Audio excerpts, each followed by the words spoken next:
I'm kind of pitching myself here as somebody who's an experienced investor, but always, I'm definitely new to this business as well. I just want to speak about this product and just how much, it has really helped me, propel myself, get better with talking with sellers, actually be able to close a deal. My strategies right now have been primarily direct mail, cold calling, and cold texting. And I've found a lot of success with Real Estate IQ, especially being able to get in front of customers, have engaging conversations. And of course, I'm hoping to use all of that to build my own business and eventually retire off. Excited to be here, and I want to say a big thank you to Real Estate IQ. They have the absolute top leads in the industry and just make investing effortless for all of us as real estate investors here in Texas and obviously everywhere else that they're focused. And I'm proud to be associated with Real Estate IQ. Love what you guys do and love how you all help investors so that we can focus on the thing that makes us the most money, which is the job of real estate investing. I wanted to jump on this morning and give a shout out to Real Estate IQ. I began my journey with them a few years ago, just using some of the more basic products, the off-market leads. And since then, growing and visiting and talking with not only Steve, but other people who are involved with Real Estate IQ, I've had the opportunity to actually not only be a client, but I also became an investor with them. And that is one of the beauties of being able to be part of Real Estate IQ, is it gives you the opportunity to grow as an investor, especially in real estate.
I'm kind of pitching myself here as somebody who's an experienced investor, but always, I'm definitely new to this business as well. I just want to speak about this product and just how much, it has really helped me, propel myself, get better with talking with sellers, actually be able to close a deal. My strategies right now have been primarily direct mail, cold calling, and cold texting. And I've found a lot of success with Real Estate IQ, especially being able to get in front of customers, have engaging conversations. And of course, I'm hoping to use all of that to build my own business and eventually retire off. Excited to be here, and I want to say a big thank you to Real Estate IQ. They have the absolute top leads in the industry and just make investing effortless for all of us as real estate investors here in Texas and obviously everywhere else that they're focused. And I'm proud to be associated with Real Estate IQ. Love what you guys do and love how you all help investors so that we can focus on the thing that makes us the most money, which is the job of real estate investing. I wanted to jump on this morning and give a shout out to Real Estate IQ. I began my journey with them a few years ago, just using some of the more basic products, the off-market leads. And since then, growing and visiting and talking with not only Steve, but other people who are involved with Real Estate IQ, I've had the opportunity to actually not only be a client, but I also became an investor with them. And that is one of the beauties of being able to be part of Real Estate IQ, is it gives you the opportunity to grow as an investor, especially in real estate.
Okay, let's get started, everybody. It's 11 Central Time.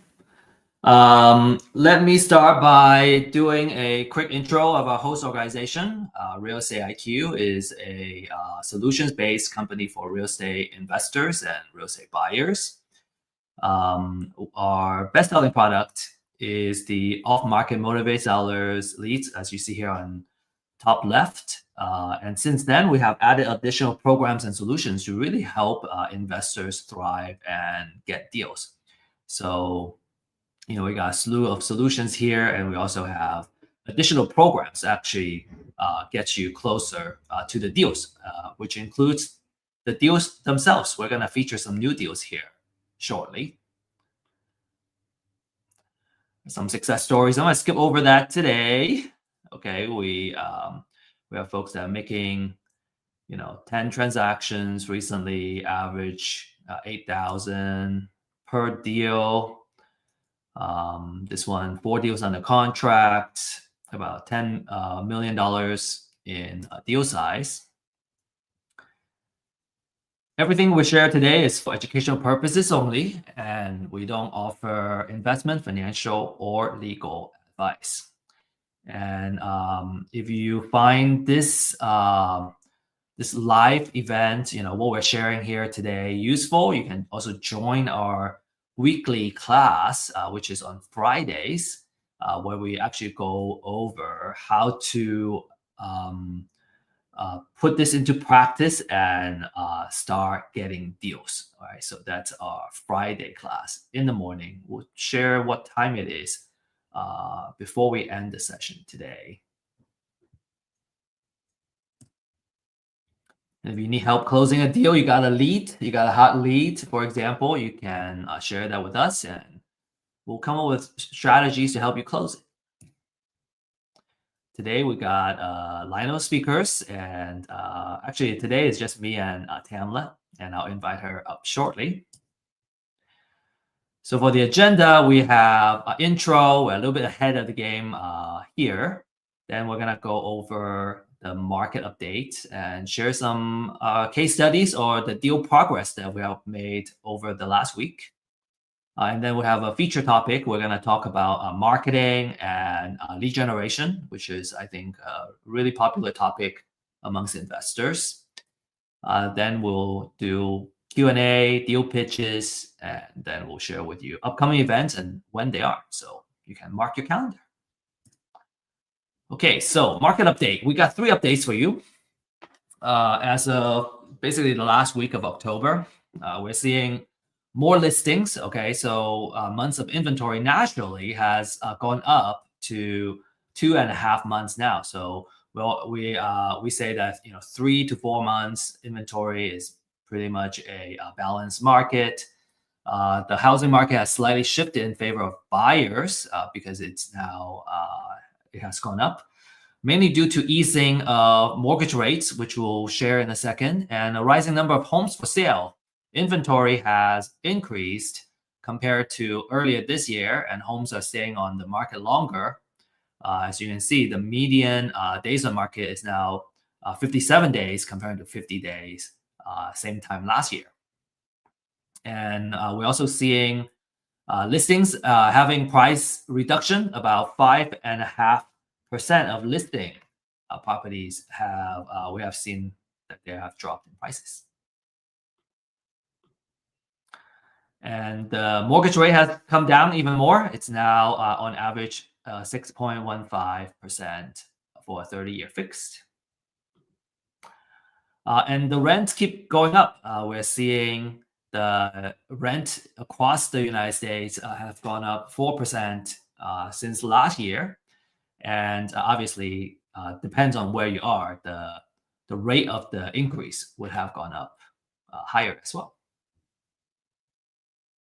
So in terms of the top markets, right, the Midwest and Northeast regions are outperforming others thanks to affordability and stable local job markets. The best performing cities have unemployment rates under 5%, and it also has given those markets local resilience. We can share some of those cities in our next session. Okay, so Tamla is here and she's ready. Hey, Tamla. Good morning. How are you? How has your week been going? Fast and furious, but Fast good. And furious is what a term. What a term. Maybe you can share. Maybe you can share more with us. What's been going on. I know we've been in touch on text, but we also haven't talked since, when was it? It was Monday or Tuesday. We had a very long phone call too. We did. We had a very long phone call discussing the properties. And we have both been busy, partially because we took a little time off to enjoy our families, which we both needed very much. And it renewed us. We were talking about having rest ethics. There are times where you should rest because otherwise you're just, so stressed all the time and nobody wants to hang out with you anymore. And you're kind of being counterproductive by maybe not destroying relationship is too strong a word, but you kind of put the bad feelings in relationship. Those are some early lessons I have learned. Yes, very, very true. So what's been going on this week? Well, let's do a little recap. 801 West Navasota Street. Last week, we showed photos where we had cleaned up the place. We trimmed up the trees, taken some trees down, had the stumps grinded up, and we were ready to get started on the project. This week, the foundation was repaired on it. We needed some foundation work on it, and we had the foundation repair. And it's the wonderful thing about a good foundation company is that they leave very little for you to notice where they did the foundation work when they're working on it.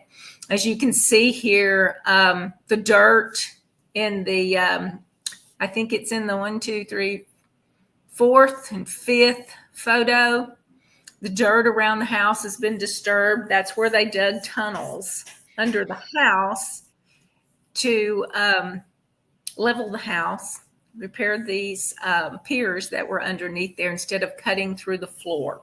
The only place they had to cut through the floor was on the opposite side of that. And you can see it looks like about a 30-inch by 30-inch square that's been cut out in the floor. This is in the 3rd bedroom, which is down from the kitchen. So the guys actually went under the house in that small cutout and repaired the piers that were in the middle of the house. I'm claustrophobic, so I basically stuck my phone just a little ways down and took a picture, and that was it. I was not about to stick my head down underneath there because I knew I would just freak out. But it's level, and there was not a lot of damage done to the property leveling the house. You can see where they took the flooring up in the bedroom that they cut the hole in. They actually saved that flooring. They did not destroy that flooring. So it will be easy to put that down, and we will not be buying new flooring. We may have to acquire 1 or 2 pieces, which we may actually have in my garage left over from another job. So we got the foundation repaired, and now we're ready to rock and roll on the property. So what I see here is where, there's signs of the foundation crack, right? We see the wall has some big cracks around here. Yes. And how about this, this little piece that kind of looks like, it could be a hole or whatnot. Is that a sign of a foundation, or is that? Are you talking about on the bottom picture, number 3? Oh, you're talking about this one here? Yes. With the hole? Yes. That's where they cut the hole to go under the house. Mm-hmm. And they did all of the interior, when I say interior, under the house, but the interior pier work that's in the middle of the house, they went through that hole to do that and crawled up around underneath the house. There is a special group of people that do this because there is no way I could do this work. Yeah, we had a foundation work done on a townhouse before we got it kind of ready for rent, and they ended up digging a lot of dirt out of the foundation. Yes, they did. They did. It's amazing what they can do and how they do it in such a small space. Like I have said, I could not do this. This would not be something that I could do. But the wonderful thing about this, and I'm very impressed with our foundation company.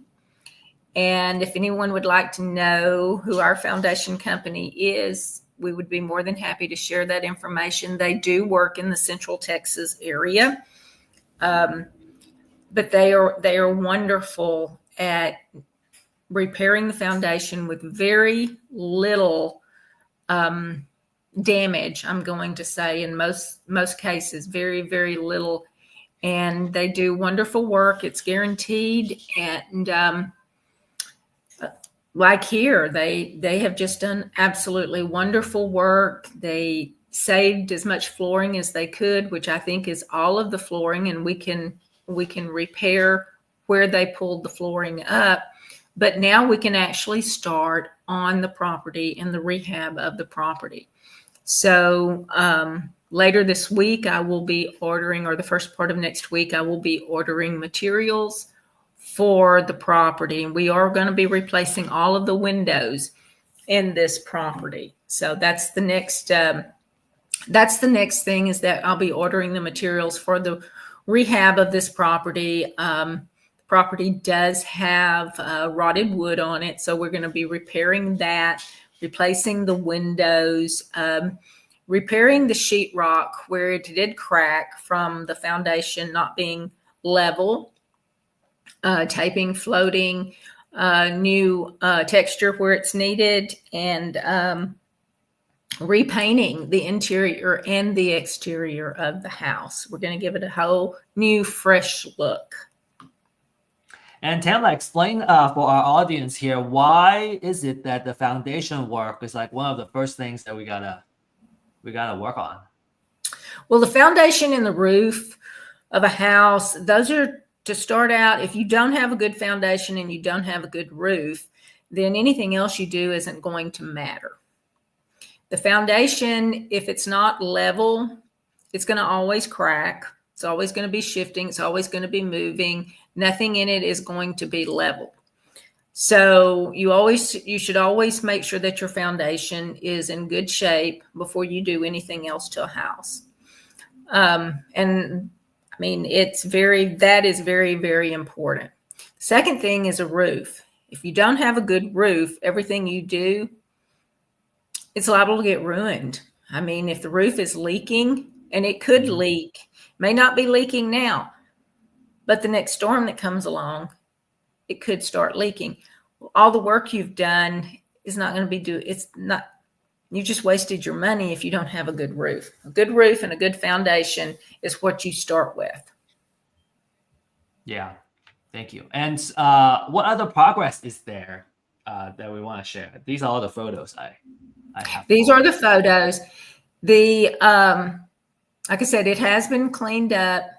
We have the new foundation, or the foundation repair has been done on it now. So we are ready to rock and roll on the interior. We are waiting for our contracting team to finish up another project, and then they're going to be moving over there. So the cleanup and the foundation work that's what we've done there.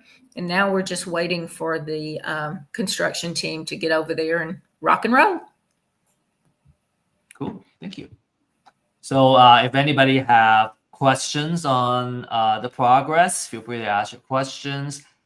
And Tamla, your idea was if anybody has a project scenario that you want us to look at and analyze, you can. Yes. Go ahead, Tamla. Well, Please what elaborate. I would like to do is I would like to make a challenge this morning to all that's out there involved in this. Find a project between now and next week. Find a project that you think you would be interested in, and let's evaluate that project. Bring it to our attention. We want to know why you think this is a good project.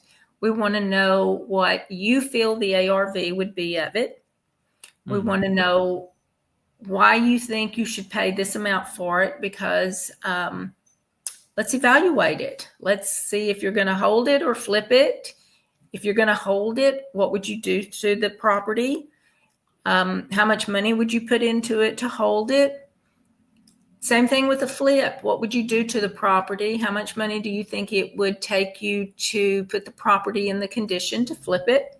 And let's evaluate it. I'd like for the audience to get a little more involved in what we're all doing here. So yeah, I think it'd be fun, and we can all learn from it. That's a good challenge. I think nothing beats kind of having a set of experienced eyes, kind of looking and validating our line of thinking, especially when we haven't done it before, or like we've only done a few, and we're not that confident in the numbers yet. Exactly. And I'm not saying to go out and put this property under contract, but I think it would be a good idea. But it's a project that we can all look at and we can all discuss, and we'll have our opinions. And we want to hear your opinion. You brought the project to the table, so we want to hear what your opinion on it is and why you feel the way you do. Cool. That'll be exciting. I will share my email here. If you got a deal you want to look at, you can email it to me. You can email it to Tamla as well. And I'm going to share it over here on the chat. Okay. Cool. Next topic is our main topic. We're going to talk about marketing.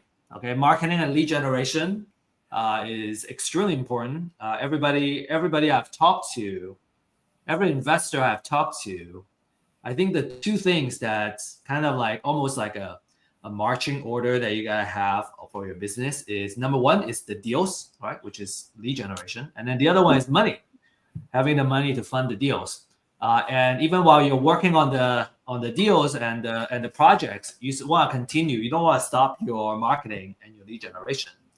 And so this is something that you either want to have a very solid partner that just kind of focuses on working on this, or you gotta be just constantly on it. And I find it, Tamla, difficult because we talk about the different type of leads, and there's off market, there's also MLS deals. We talk about short sales and estate sales. Sometimes I find it hard to carve out the time to consistently do it when we're busy. True. Very true. I have created a network over the years of people that bring deals to me. And these are off-market deals that are brought to me.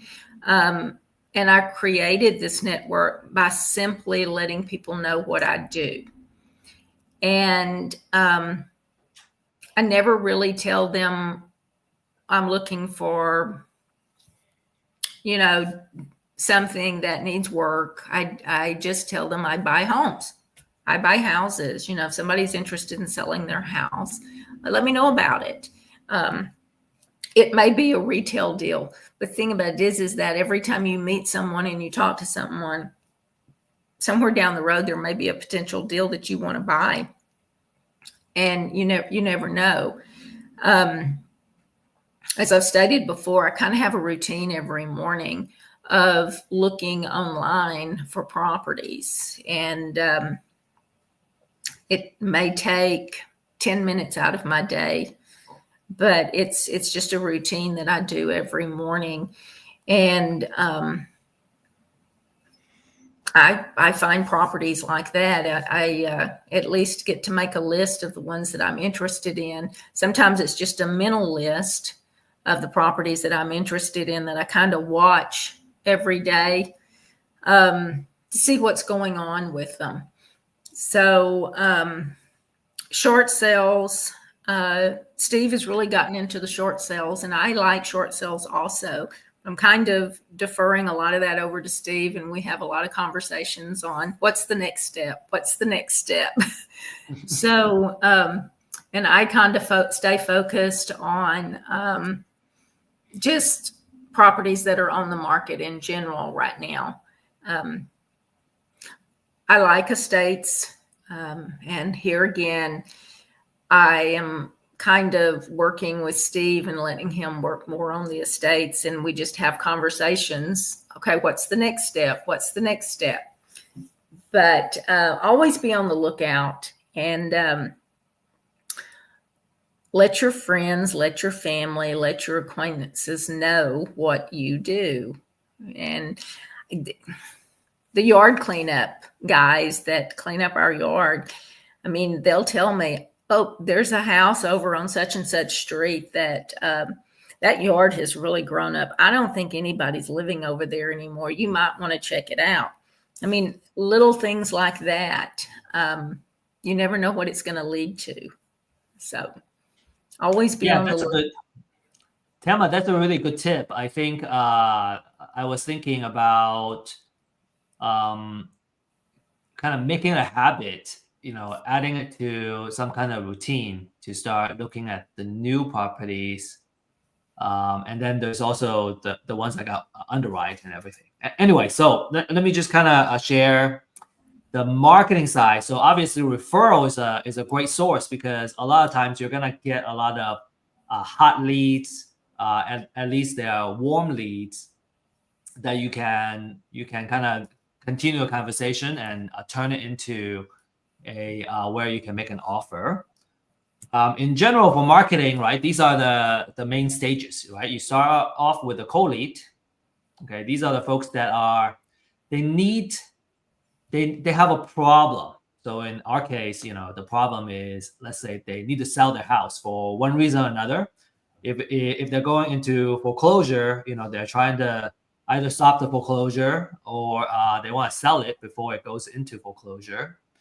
And then a warm lead. So example for the cold leads would be the off-market leads list, right? So these are the folks that have that problem, but they haven't talked to you. We haven't talked to them. We don't know what their situation is, and they don't know you, so they don't know if they want to do business with you. They're just cold. So that's cold, right? And our job in marketing is to turn them into warm leads, right? Start a conversation.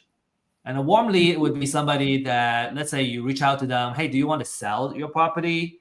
And they say yes, right? Some may not respond, some may say no, and then you're kind of focusing on the ones that said, yes, I want to sell, or I want to know how much my house is worth.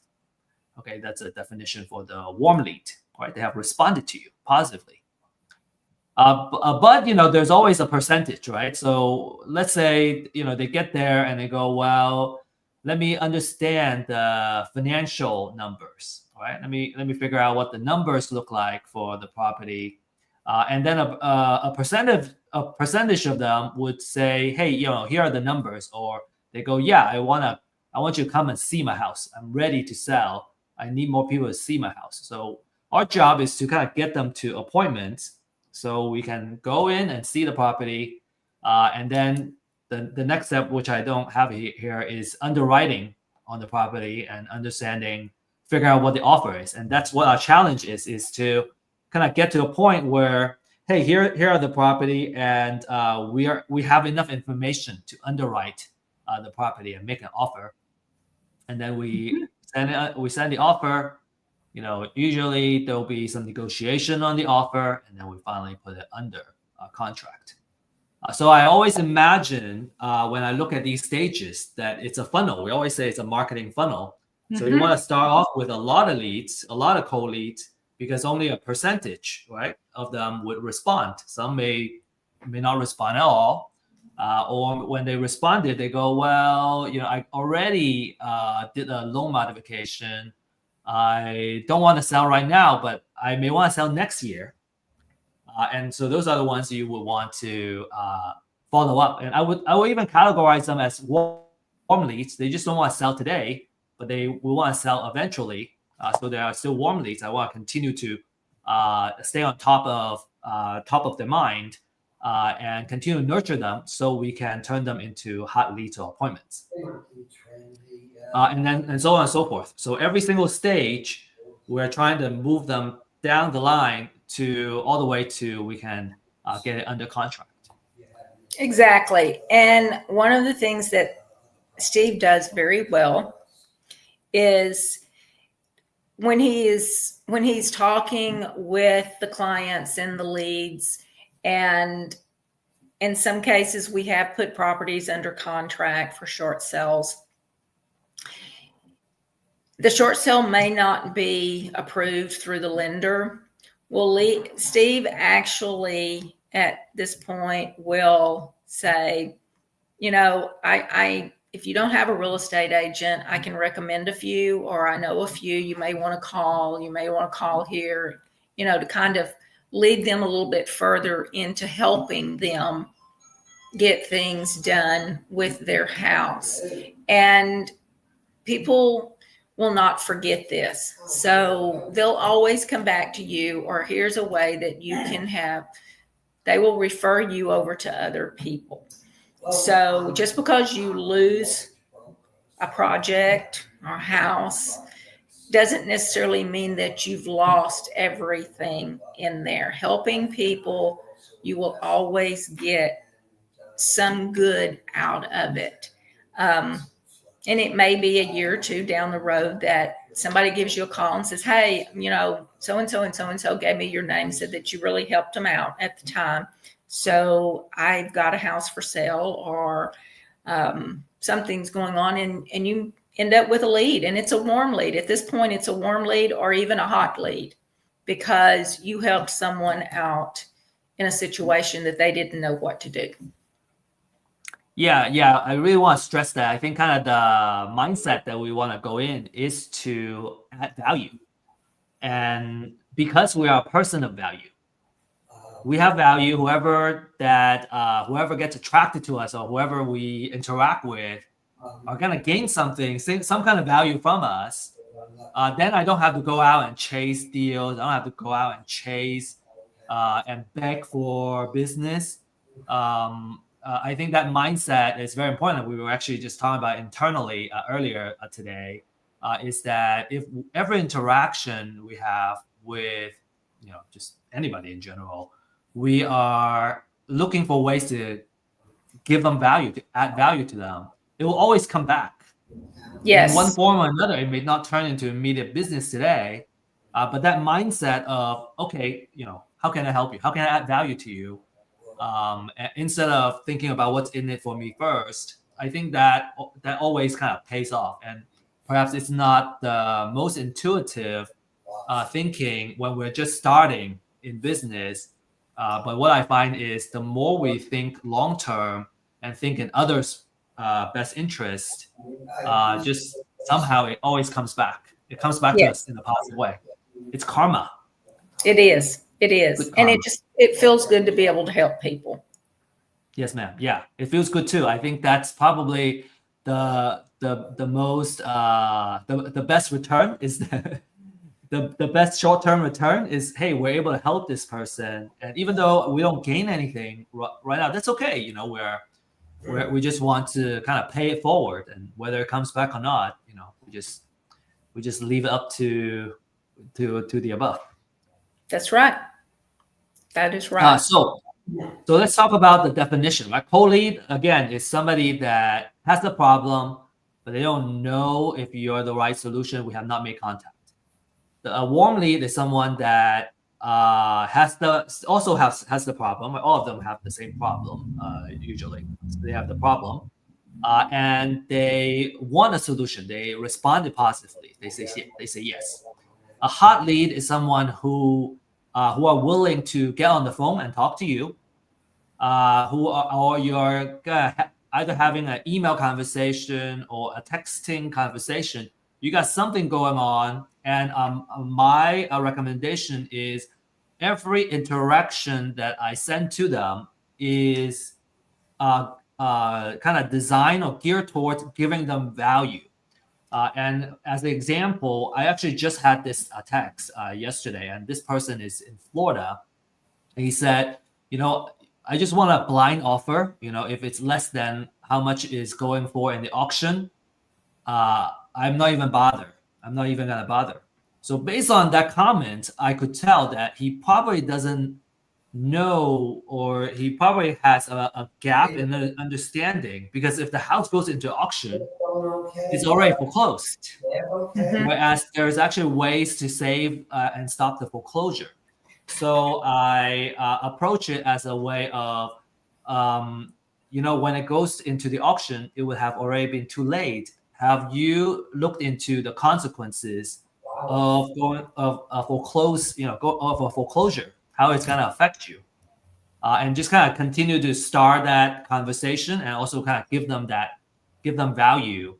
Just make sure and help them understand.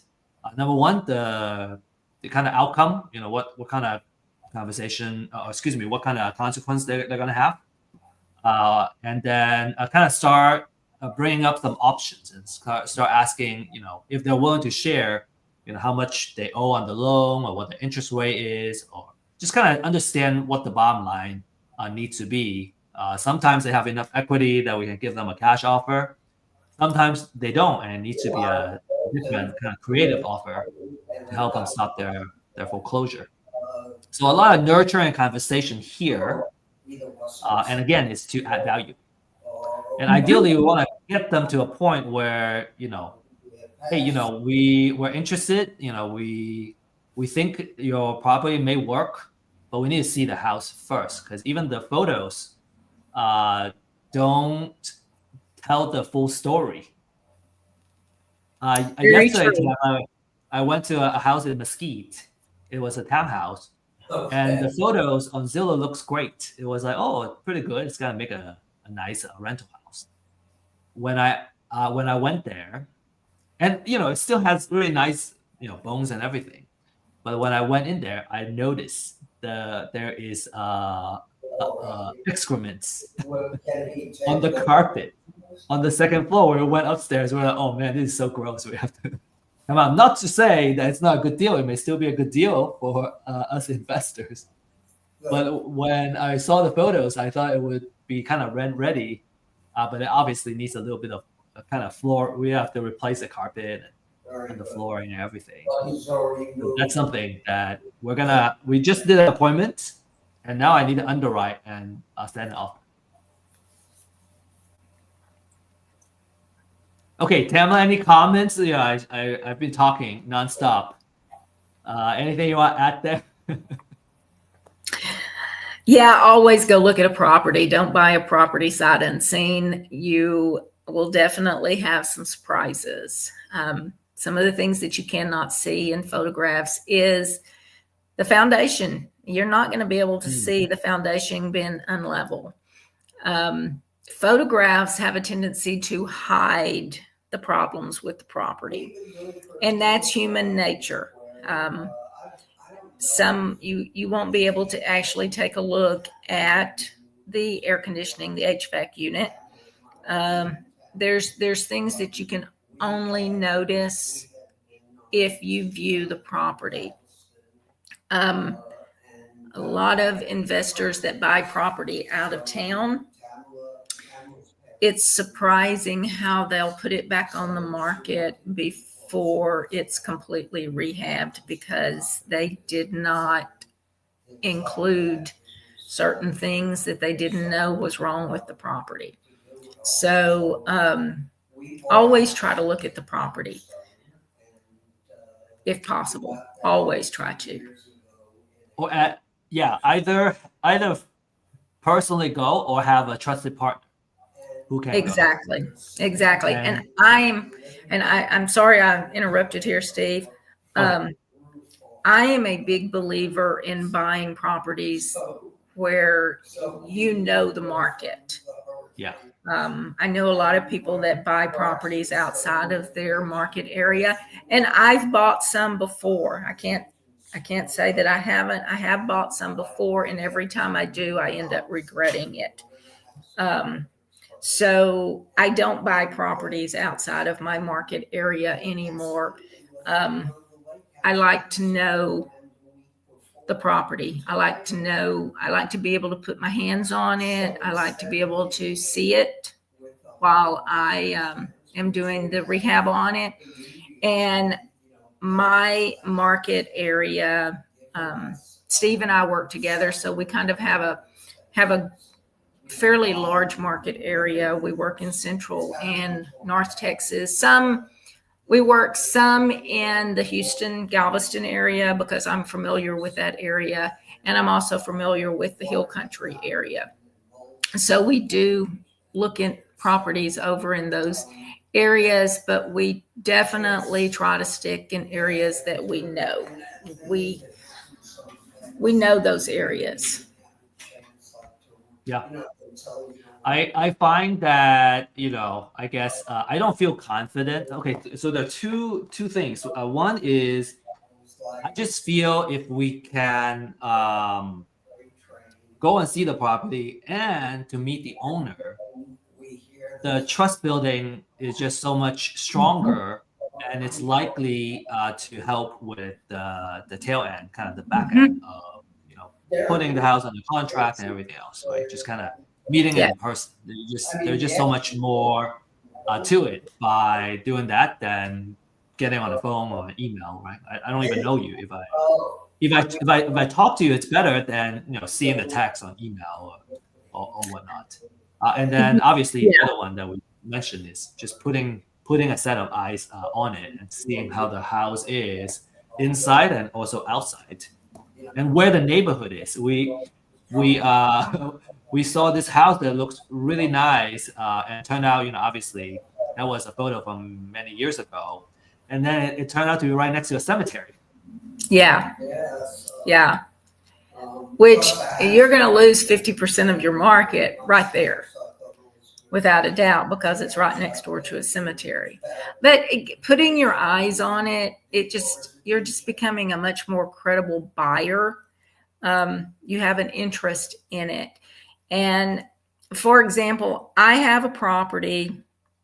Actually, it was the first property I ever bought. I've kept it all these years. It's a rental property, and it's a lot that has 2 homes on it, 2 small, I call them little tiny homes, before tiny homes were popular. Over the years, I have had many people contact me asking me if I would like to sell those little houses. But they never say houses. They always say my property. And I'm like, well, if it's the right price. They have no idea there's 2 houses on that property. They're merely in an area that is doing well at the time, and they notice they can run the tax rolls and find out when I bought the property, so they know I've probably got lots of equity in it, and they're contacting me to find out if I'll sell it. The hesitation from people when you talk to them, when you ask them, have you seen the property? Oh, yes, I drove by it. Okay, great. Then there's 2 houses on that property. The silence is unbelievable, because no, they didn't. They know nothing about that property other than what it states on the tax rolls. And on the tax rolls, it has combined the square footage of both properties together. So get to know the property. I had someone contact me the other day.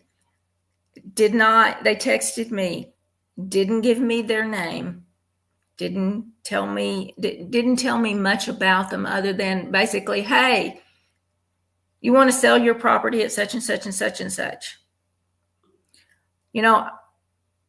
I will respond usually with, who am I talking with here? Because it's hard to build a conversation with anybody and build a relationship with anybody if you don't even know who you're talking with. So, and let me put it like this, don't be a jerk, be a human being, and, talk to them as if you were talking to them in person.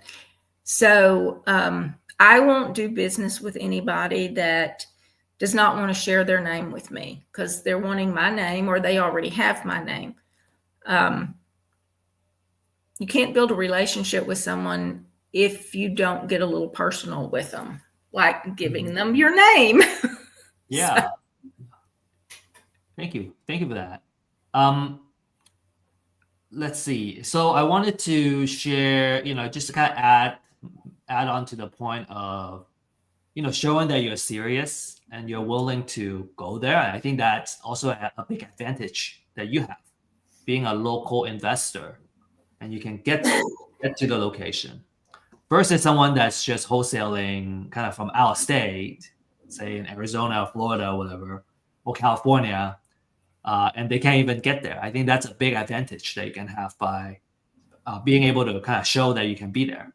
I actually got some a good conversation, or like kind of advance some of the leads by just saying, hey, I'm gonna be there, be in the area tomorrow afternoon, and I plan to swing by your house. Would you be around? And just kind of turning that into an appointment, Tamla. So I've been kind of trying to continue to advance all these leads that we have on the pipeline just by showing up. Yes, definitely. Always show up. If you make an appointment, a definite appointment, always show up, build that relationship with the seller. It will pay off in the long run. Because they. And I want. Go ahead, please. Go ahead. Well. Oh, I was gonna switch to a slightly different topic. So please finish. Well, building that relationship. I've got 2 leads right now that I'm working on. They've come back. They were properties that we had made an offer on. The offer did not go through, but because I had built a relationship with either the seller or the real estate agent that had the property listed, they've come back around. They got offers, and the properties went under contracts, but they never were closed on.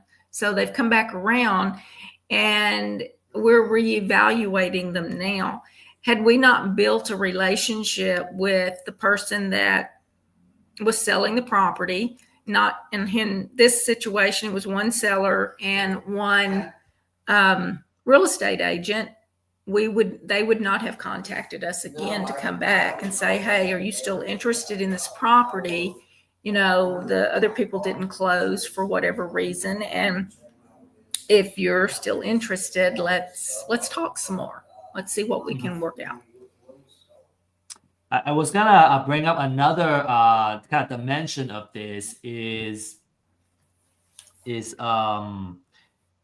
when there are 2 scenarios. One is we don't have enough leads.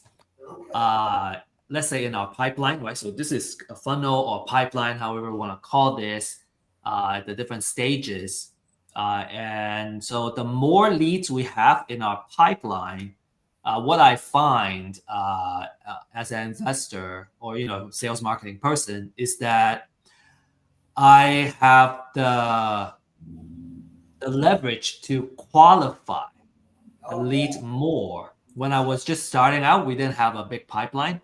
I was just kind of holding on to every lead. When they say no, I'm like, oh man, they said no, I don't have any more. And so I think the power dynamic puts you in a disadvantage if you want to deal too much, because at the end of the day, we want this to be a win-win transaction. We don't want to be kind of too lopsided. When we were able to kind of build up the pipeline, I find that we can afford to qualify the sellers more. And in the beginning, I just do whatever it takes. Like if I need to advance, if I just need to go to an appointment and the seller says yes, yeah, I'm gonna go. I'm just gonna go because I want those practical experience. But then when we have a little more leads, then I want to be able to optimize my time and prioritize on the more serious leads. And so I also find that if they just want a blind offer, they are probably not worth as much of the time for underwriting all that than the ones that open to like, hey, I'm open. I want to sell. I want you to come in next Tuesday. Well, I'm going to spend more time underwriting that deal more than someone who just wants a blind offer. I would still run it when I'm, if I worked out all the high priority leads and I have some time, go, okay, yeah, let me do some underwriting. Maybe I can kind of restart the conversation a little more and just kind of show that, hey, I'm serious. That's why I'm running the underwriting. But like I also use like how willing are they in kind of meeting up and all that to see how qualified they are as a seller. How serious are they as a seller? Are they just shopping around? Yes, definitely. And this is something that everyone that starts doing this, they'll get the feel for, and you kind of know the ones that you feel like you should spend a little more time with, that there is a possibility there. It's and those that no, I'm still kind of old fashioned in the sense where if they want everything done online and they don't want to meet you, they don't want to, it's hard to do business with a machine. And I feel like that with the computer, if you're only working on the computer and with the computer to make the offers, you're basically working with the machine. You're not building a relationship with someone to have to purchase the property from, because computers, they have their way of calculating up what they want for the property and all of this. So, and Steve, this is one thing that you've known, you found out in the last few months, is like with short sales, you get to meet the seller, you build a relationship with the seller. But if the lender does not want to have a relationship with you, and I know that you've built a relationship with some of the lenders in your short sales just by the phone calls and getting to know them by the phone calls. But the ones that do not want to talk with you, and it is strictly, send your offer into this site right here.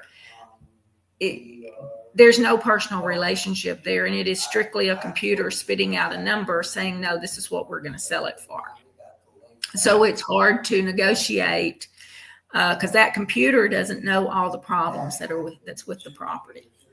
But a seller knows the problems, and a seller can also talk to the lender, to a person, about the problems with the property. So, and this is something Steve has experienced the last few months with some of the short sales that we've made offers on.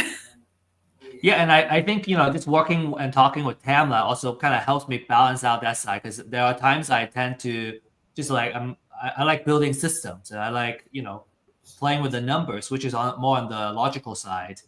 And then it's easy to kind of neglect the kind of human nature side, and, just kind of needing to like find, or not needing, but just a reminder to finding that balance and the relationships. I really appreciate that. And, you kind of need that balance to play the game well.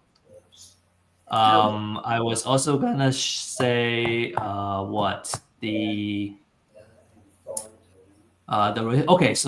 machines. Okay, I wanted to bring up another point. I always believe, now that we have gone online more, that we gotta go contrarian. We gotta do offline and in person.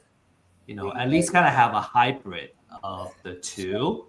So you're just kind of spending more time doing more offline to give us an edge, give us a competitive edge in what we do. And then the other one is, as like the world is kind of moving more towards like AI and machine and all that, we gotta bring that kind of human relationship back, or like emphasize more on that, because that's gonna give us that edge. We gotta do what like kind of the trend is doing, the opposite. I always like kind of going the opposite a little bit to give us that different flavor. Mm-hmm. Mm-hmm. Very true.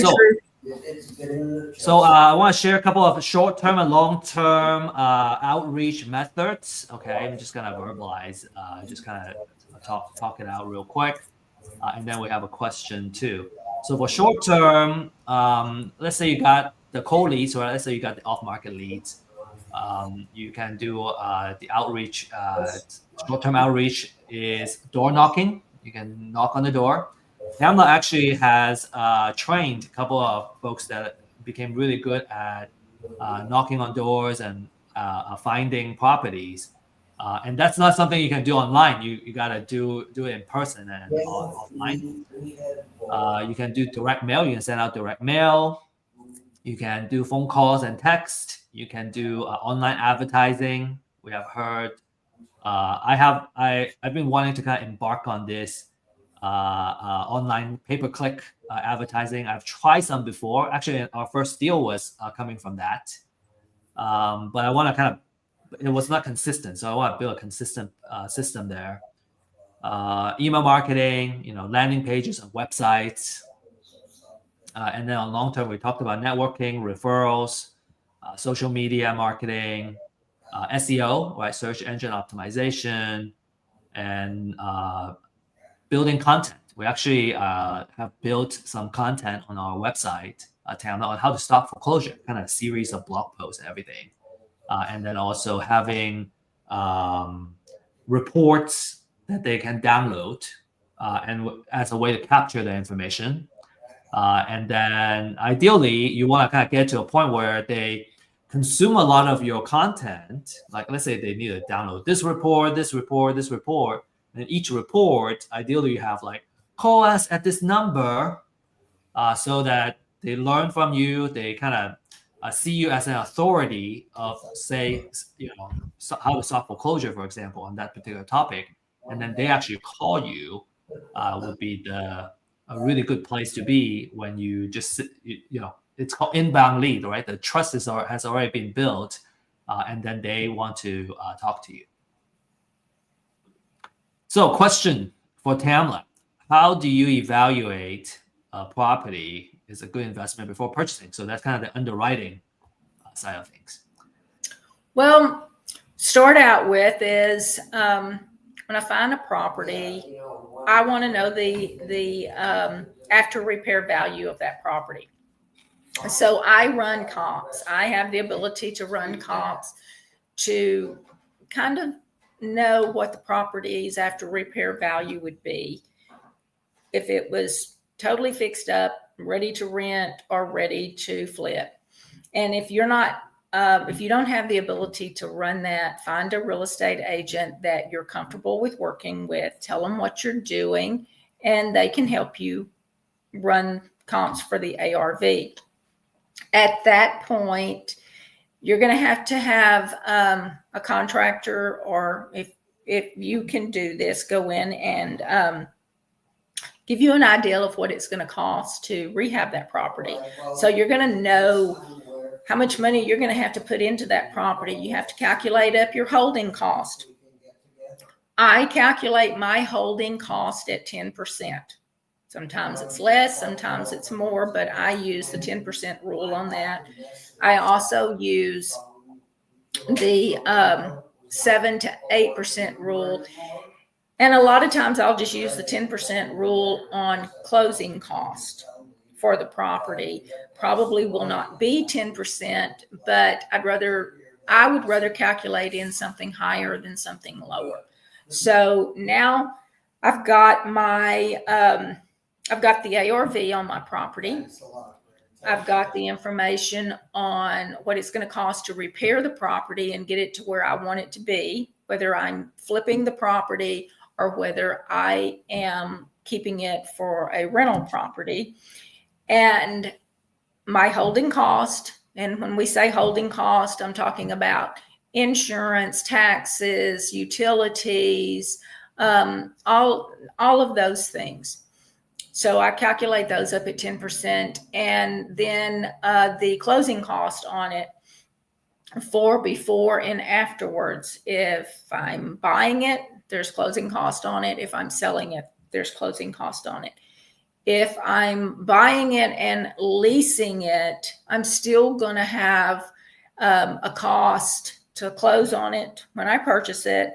And then if you have a property manager to lease your property or manage your property, you've got that initial cost involved in that. And you work with your property manager to know what that cost is.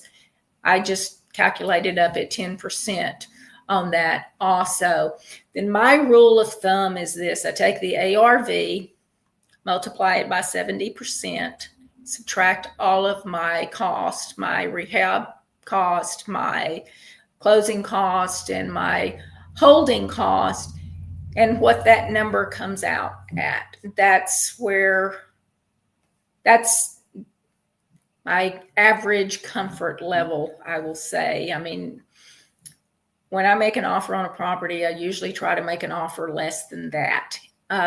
If I'm planning on holding the property For rental, I can adjust a little bit there because most rental properties, you can get a little, when you refinance them, you can get a little bit more money out of it. But that's the general rule of thumb. I know you will hear some people tell you, oh, that's the old-fashioned way. You can't do the 70% rule. Be careful. Be careful. If you're not going to do the 70% rule, be very careful, because you can get yourself into a financial bind with that. So, Tamla, I think I heard, you said 70%, and then you have 10% holding cost, you got 10% closing cost, and then 10% profits. Is that what the rest of that 30% is? Well, pretty much that's kind of what it is, because you've got to take your property, the ARV of the property, and yes, property ARV, from the time that you work the property ARV, the property value can go up or the property value can go down. But if you've got that, if you go by the 70% rule and you subtract from the once you say $100,000, say your property, the ARV of the property is $100,000, 70% of that is $70,000. Now, if the property needs absolutely no work, then take the 70%, calculate up your holding cost. If you're not going to do any work at all, then you're not going to really have a lot of holding cost. You're going to immediately put it on the market for lease or immediately turn around and flip it. So you can eliminate part of that, but you are going to have your closing cost. So you take the 70,000, the ARV is 100,000, multiply it by 70%. That's going to give you $70,000. First rule of thumb is I would not give more than $70,000 for that property. But even at the $70,000, I have not calculated in what my closing cost might be. So you can either finance the closing cost yourself and not include that in the formula, which means that instead of basically having a profit of $30,000, if you flip this property or if you hold it for rent, you've got an instant equity of $30,000 in it. Your equity is going to be reduced down to like $23,000, 25 to 23. It won't take 10% to close a $100,000 or $70,000 property, but that's just a general rule of thumb. And when you say holding costs, that also includes the interest costs if you get financing. Yes, your payments, your interest, your utilities, your insurance, your taxes, because the taxes will be prorated from the time you purchase it until the time you sell it. If you're going to sell it, then your taxes will be prorated for that period of time. I like how simply you kind of broke down that 30%. I can always think, our profit would be like maybe close to 15%, but actually holding costs could amount to as much as 10%. So we kind of have that 10% profit. And then obviously, if the ARV by the time we sell it goes up, our profit goes up a little bit. If we can keep the holding costs down, it will go up a little bit. But, kind of having that rule of thumb, 10, 10, 10. I love it. Thank you. Now we're calibrated. I was always curious how you come up with your numbers. I learned that many, many years ago.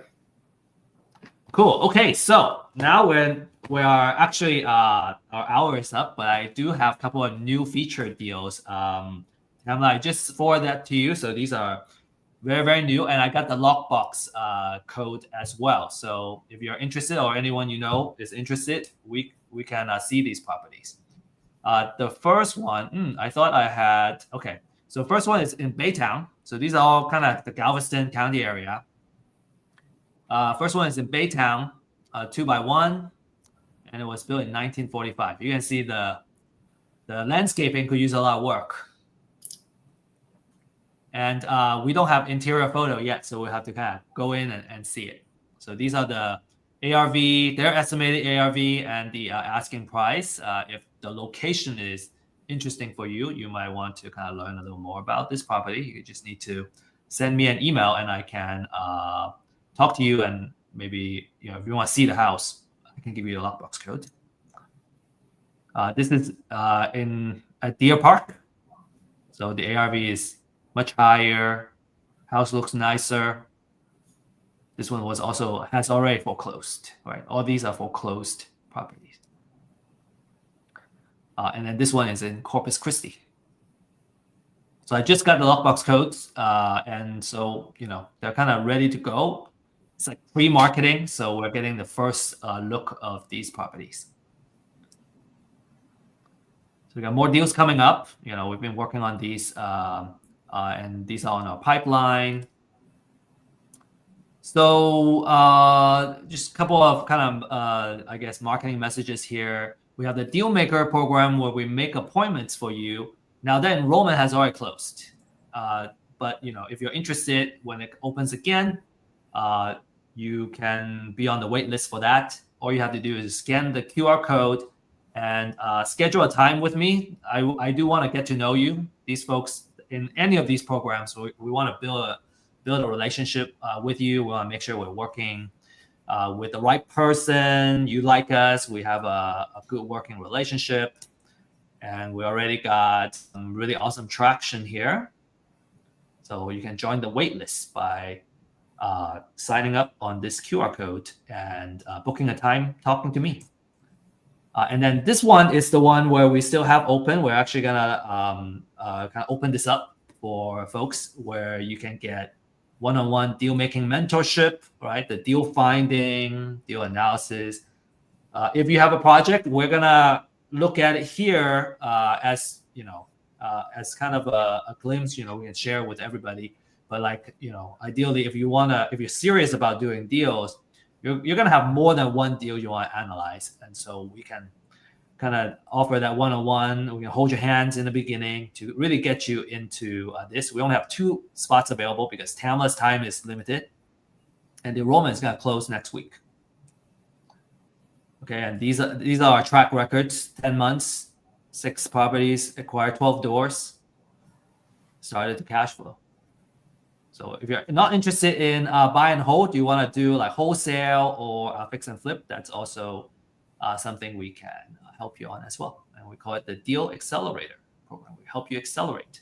And I think an ideal person would be someone who has already gone through like a coaching program. You already know the basics of real estate investments, and then you kind of want that more hands-on, and work with someone that's actively doing deals right now.